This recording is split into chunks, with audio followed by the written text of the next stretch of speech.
Hey guys, welcome back to our podcast. Today we will be discussing our, let's say, our experience in Blackpool, how we felt at the competition, and maybe a few stories of what happened there.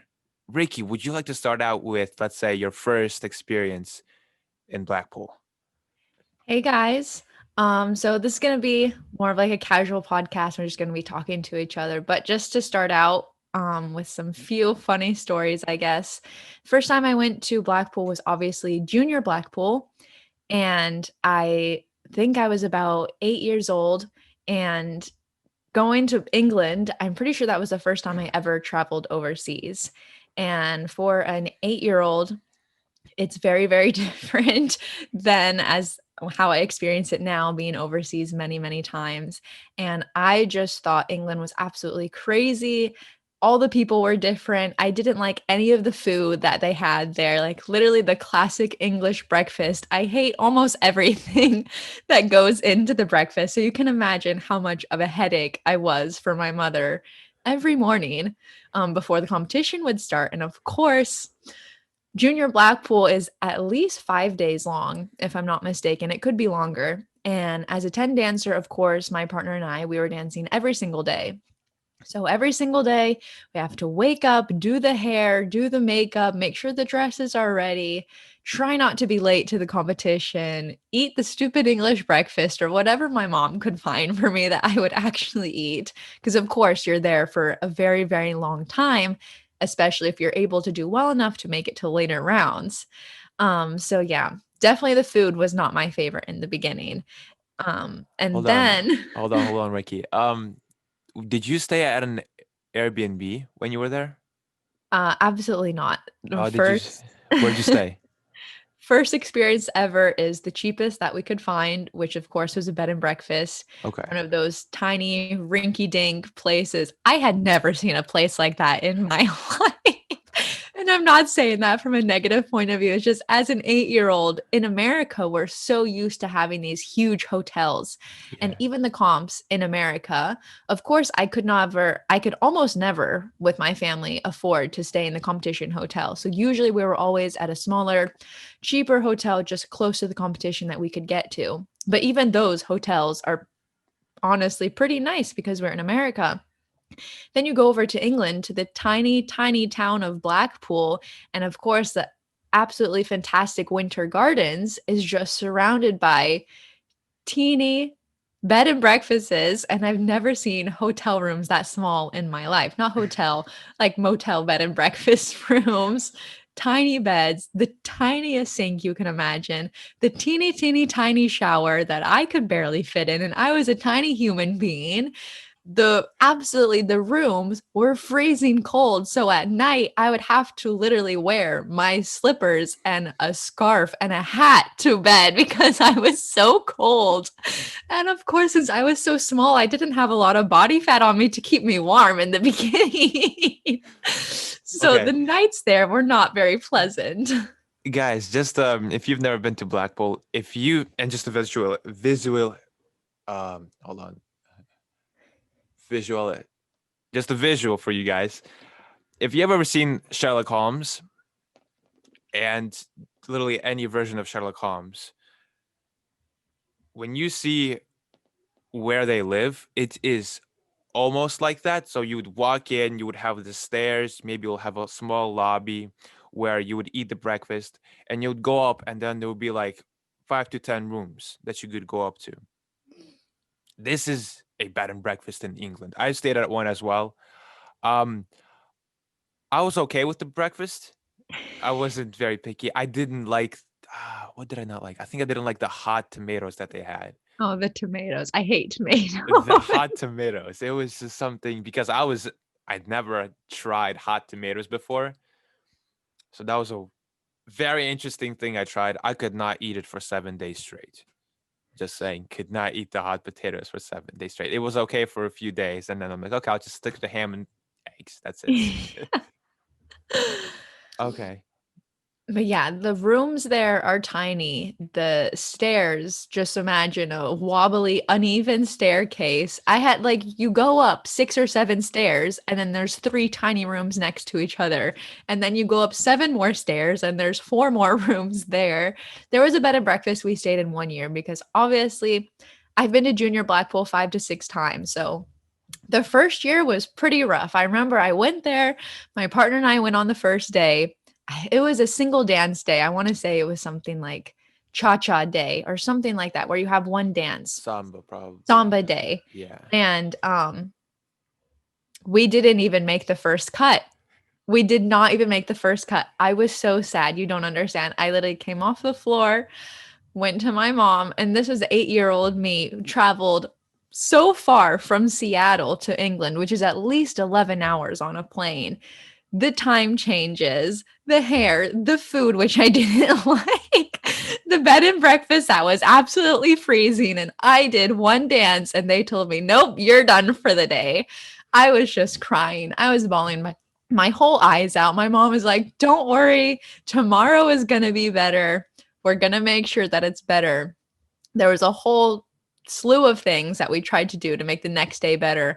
And progressively, as the week went on from Monday to Friday, of course we had better results. There were days where we made a lot more rounds, not anything crazy like even quarters, semis, or finals of Junior Blackpool. Like when we went, we were not very good. In Blackpool, you actually see the ballroom world and what it's made of. And my partner and I, when we went the first year, we were tiny, tiny, tiny little fish in a big ocean over there. So it was honestly just for experience. But as the week went on, we did achieve slightly better results, which made us feel at least a little bit better about the experience. Yes. Just this quick thing that I wanted to add. I love the way that Blackpool is organized and how they have these early, not early morning rounds, just morning rounds that they have. When I went to Blackpool, I found out that ballroom dancing has a section of it that's called sequence. I have never been so confused in my life. I was watching sequence. I was like, what is that? Um, if you've ever seen any war movies with Viennese walls, that's basically what it looks like. But they don't hold hands. Like they don't have a frame. They just hold it with one hand and they just go up and down, up, and they all have so let's say like 30 couples. They all have the same routine. They just go around the floor, just like a merry-go-round, just all round and round.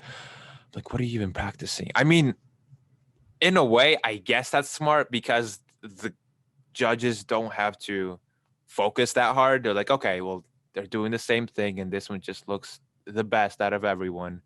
So we're just gonna pick them. But it was just I was so confused when I saw sequence. I And my remember the first time I saw Sequence, I was so surprised because I had been dancing. Okay, I went in 2009. I started dancing in 2005. So I had been dancing for 4 years, which when you're 8 years old, that's 50% of your life that I had been dancing for. And I thought I knew everything about dancing, ballroom, Latin, even a little bit of rhythm and smooth. And then I went over there, I saw the sequence. And first, I had never seen two girls dancing together. Nowadays in 2020, 2021, even at some competitions in America, you have same sex competitions where you can have a guy and a guy dancing together or a girl and a girl dancing together. But there, 95% of the couples were two girls around the same age, around the same height, with a similar look to each other, dancing together with the exact same dress on, exact same hairstyle, and exact same makeup to show they're very, like, they are a couple. And there would just be 20 or 30 of them around the floor, all dressed in their matching dresses, hair, shoes, makeup, everything. And like Dan said, everyone's doing the same routine. And the families for these sequence dancers, obviously, since it's more of a UK based thing, of course, I've never seen it in America. I can imagine the Chinese dancers, Russian, Ukrainian, Italian, other European countries probably didn't have it as well. And for them, it was also very surprising. But for the UK countries, they're just hanging huge flags all around the ballroom with the names of their couple on it and the number of the girl who was wearing the number.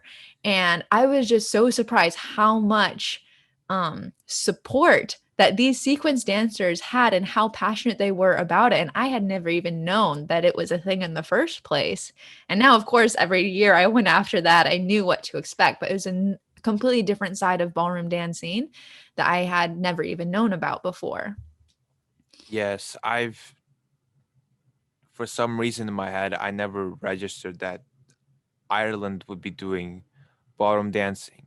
And the sequence just consisted of Ireland, UK, Wales, and that's pretty much it. I didn't see anyone else there.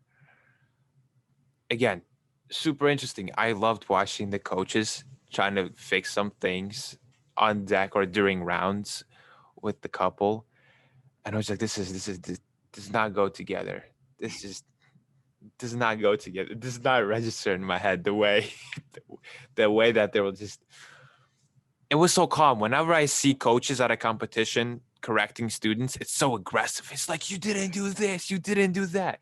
Here was just the most calm. It was so passive aggressive as well. It was just so weird. Just When like you're watching the sequence dancing, yeah, I also felt just watching the dancing was literally so calming because, of course, the music is very different than cha-chas, sambas, waltzes that we hear. So the music is different. Everyone's doing the exact same routine. Basically, if you imagine a formation team, and they're doing the movements with their arms and their skirts and they're twirling underneath each other to the music. And it's literally the most calming dancing I think I've ever seen in my yes, life. definitely. It's hypnotizing in a way as well.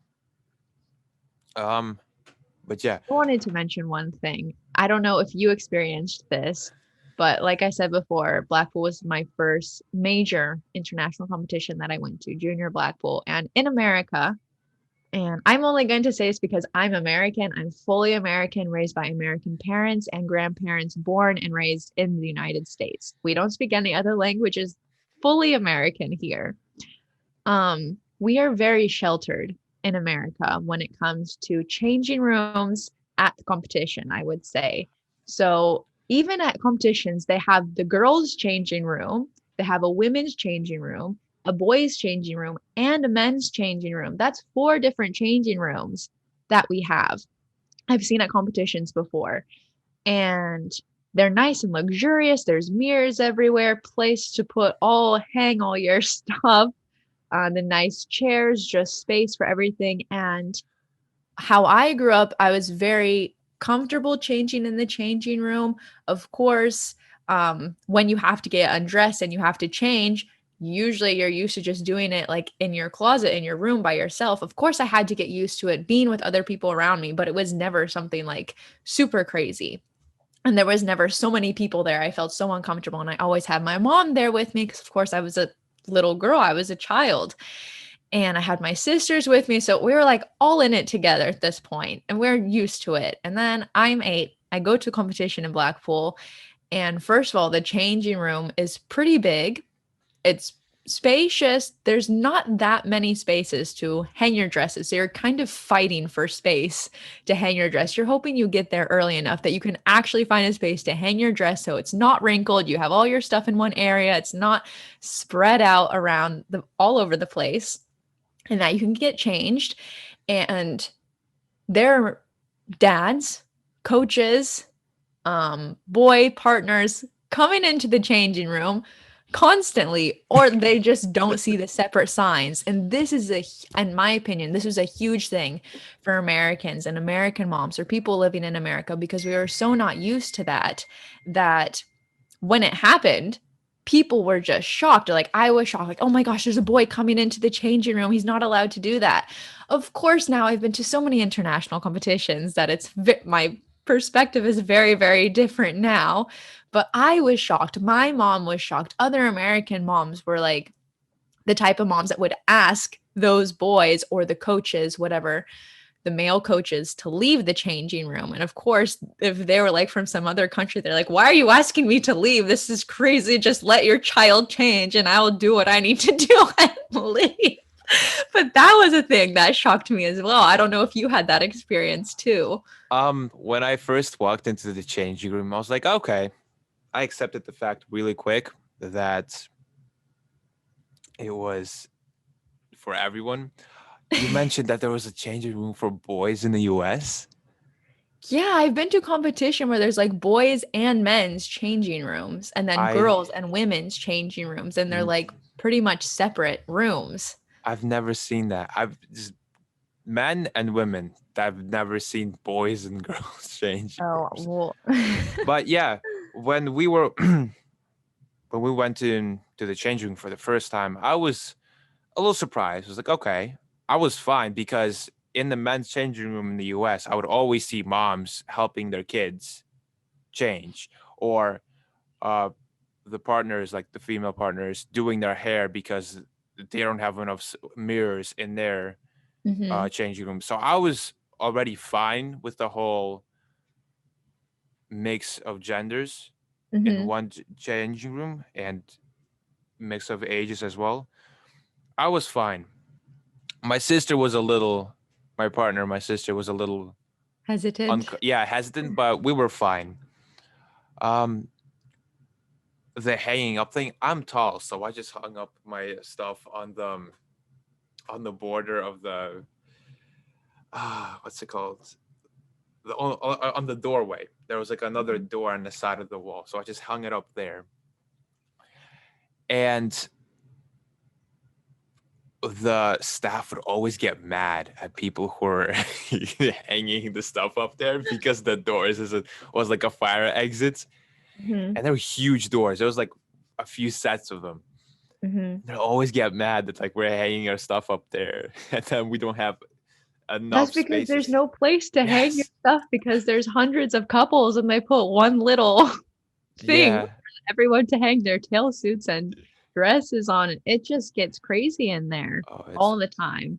and then let's say after rounds, after everything, we would get ready and we would dance one heat. Let's say it's I'm not sure, I don't remember if it's standard or Latin on the first day, but regardless of the style, if there's one person I bumped into, I will talk to that person for the rest of the week. That's how we just this is we I bumped into this one kid and we just talked for the rest of like the whole time we were there. So we were fine. Yeah, you like found your little friend that you could Yes. band together with during the scary week of Junior Blackpool. Yeah. Yes. And every day we just line up next to this sheets of like what heats are we in. And we just look for our names and see what couples we're dancing with. And we would always pick out and be like, oh my God, I'm so lucky. I'm dancing with bad couples. And then this isn't just we're just like, oh my God, if I dance with bad couples, that means I get into the next round. Hmm. And it was just always something that we were just talking about. It was fun. I'm gonna say Blackpool was a great experience. We are running out of time, so we are going to make this a two-part topic. Guys, we will see you next time. Stay tuned. Remember, our episode schedule is we release on Wednesdays, Fridays, and Sundays. So stay tuned for the second part of this episode. Bye bye, Bye, guys. guys.